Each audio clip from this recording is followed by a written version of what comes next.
నా పేరు రమీజానండి. మేము 30 సంవత్సరాల నుండి ఇక్కడే ఉంటున్నాం. నన్ను అంత అన్యాయంగా చేశారండి. మా చెల్లి కూడా చనిపోయిందండి వాళ్ళ వల్ల.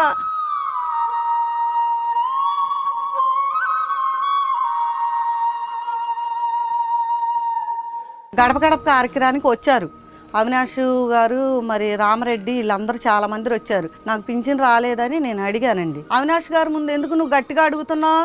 అలా అడగటం నేను తప్పంట. రికార్డు తీ నువ్వు ఫోన్లో నుండి తీ అని ఒక అమ్మాయిని బెదిరించారు. కావాలి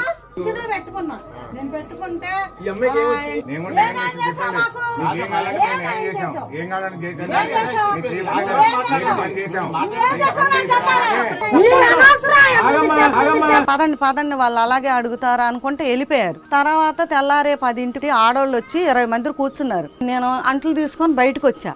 బయటికి రాగానే ఇగో ఇదే నిన్న మాట్లాడిందని నేను ఇలా గిన్నె ఇలా పెడతాను బేషను వచ్చి కారం కొట్టి ఇదే నిన్న గట్టిగా మాట్లాడింది అవినాష్ గారి ముందు అని ఎలా పడితే అలా కొట్టారండి. నన్ను రామరెడ్డి ఉన్నాడు అప్పుడు.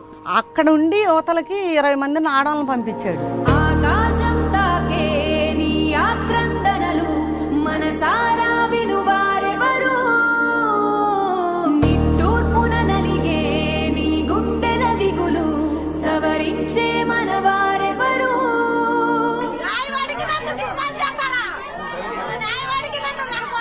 దుర్గారావు సీఏ గారు వచ్చి రా కేసు పెడుతూ కానీ తీసుకెళ్లి పొద్దున 8:30కి తీసుకెళ్లి సాయంత్రం 10ంటికి వదిలేరండి. రాణిగారి తోట ఘటనలో బాధిత మహిళలను కృష్ణలంక పిఎస్ కు తరలించడంపై విమర్శలు వస్తున్నాయి. పేద మహిళ తనకు పెన్షన్ రాలేదని ఆవేదనతో వాళ్ళని అడిగింది.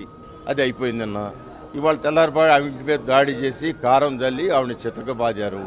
అది జరిగిన సంఘటన. ఒక పేద మహిళ న్యాయమైన కోరిక అడిగితే కొట్టడం ఏంటని మేము తెలుగుదేశం పార్టీ పరంగా, ప్రతిపక్ష పార్టీ పరంగా మేము రావడం జరిగింది ఇక్కడికి. దాడి చేసిన వైసీపీ మహిళా కార్యకర్తలను అదుపులోకి తీసుకోవాలని డిమాండ్ చేస్తున్నారు. దాడి చేసింది గుణదల మహిళా రౌడీ గ్యాంగ్ అని బాధిత కుటుంబ సభ్యులు ఆరోపిస్తున్నారు. విజయవాడ నగరంలో విషం జల్లుతూ ఉన్నారు. ప్రశాంతమైన వాతావరణం కోరుకున్న ప్రజల అభిప్రాయానికి విరుద్ధంగా వీళ్ళు ప్రవర్తిస్తూ ఉన్నారు. ఆమె నన్ను కొట్టి చేసి కారం కొట్టి ఆమె అన్ని చేసి అన్యాయాలు చేస్తుంది కదా. ఆమెను తీసుకెళ్లి గుడి మీద ఏదో పదవి ఇచ్చారండి. 3వ రోజే ఇచ్చారు. భయం వేసిందండి నాకు. అందుట్లో మా చెల్లికి కూడా బాగాలేదండి. మా చెల్లి కూడా కేసులో ఉందని చెప్పారండి. నా పేరు చెప్పారేంటని ఆ అమ్మాయికి గుండె హార్ట్ అటాక్ వచ్చేసి చనిపోయిందండి. మా చెల్లి నన్ను అంత అన్యాయంగా చేశారండి. మా చెల్లి కూడా చనిపోయిందండి వాళ్ళ వల్ల.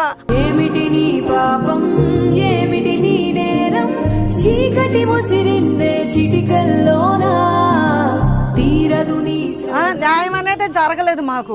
పోలీసు వాళ్ళు కూడా వాళ్ళే మాట్లాడారు ఆ రోజు. మా కేసు అనేది తీసుకోలేదండి. చెల్లి పిల్లలు వాళ్ళు కాలేజీకి వెళ్ళే పిల్లలు వాళ్ళ మీద కేసులు పెడితే ఏమన్నా ఉందండి? భవిష్యత్తు ఉందా వాళ్ళకి?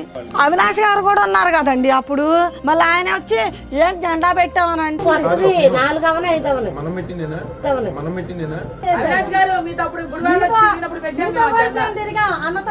ఈ జూమ్ చేయండి అని ఆ కెమెరా వాళ్ళకి చెబుతున్నారు. నేను తీనండి అని అనగానే ఆ పోలీసు వాళ్ళ పక్క నుండి తీపిచ్చేయి ముందు తీపిచ్చేయి అని తీపిచ్చేస్తే ఇది తెచ్చుకొని ఇక్కడ దాచుకున్నానండి. ఇక్కడ పెట్టేలాగా చేశారు జెండాలు కూడా.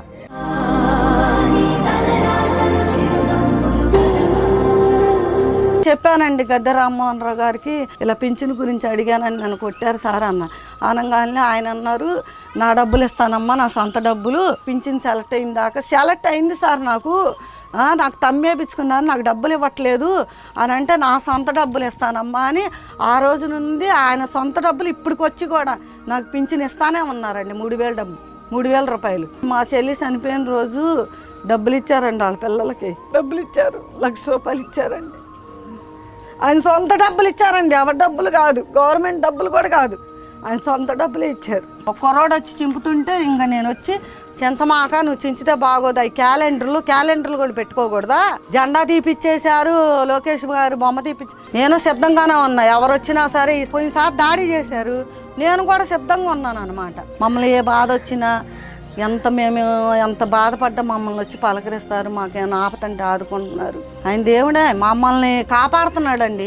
సంక్షేమాన్ని కొనసాగిద్దాం. మన గద్దె రామ్మోహన్ గారిని గెలిపించుకుందాం. సైకిల్ గుర్తుకే ఓటేద్దాం.